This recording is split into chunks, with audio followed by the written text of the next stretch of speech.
আমি বিগত কয়েকদিন যে কথা বলেছি তা ভুল হয়েছে। তৃণমূল নেতৃত্বের প্রতি নিজের মন্তব্য নিয়ে সুর নরম করলেন হুমায়ুন কবির। দলের নির্দেশ মেনে কাজ করবেন বলে দাবি ভরতপুরের বিধায়কের। মনোবীক্ষণ পলিক্লিনিক, চিকিৎসার জগতে এক দশক। এখন এখানে সব বিষয়ে ডাক্তারবাবু একসাথে তলায়। ফোন করুন 7477799515 এই নম্বরে। ফের ডিগবাজি খেলেন ভরতপুরের বিধায়ক হুমায়ুন কবির। মঙ্গলবার নিজের মুখেই বললেন ভুল হয়েছে। আমি বিগত কয়েকদিন যে ধরনের কথা বাইরে বলেছিলাম সেটা আমার অনেকটাই ভুল হয়েছে। সেটা আমার সকলের উত্তরে আমি সেটা স্বীকার করেছি যে ইচ্ছা কিন্তু এটা করা হয়নি, অনিচ্ছাকৃত। এই ভুলের জন্য আমি অ্যাপোলজিও চেয়ে নিয়েছি। দল বিরোধী মন্তব্য করায় তৃণমূলের শাস্তির মুখে পড়েন বিতর্কিত এই নেতা।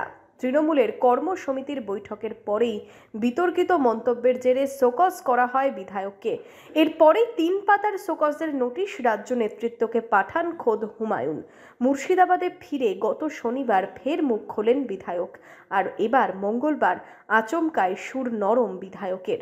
তৃণমূল সুপ্রিমোর সাথে সাক্ষাৎ, দলের গাইডলাইন নিয়ে কি ব্যাখ্যা দিলেন হুমায়ুন।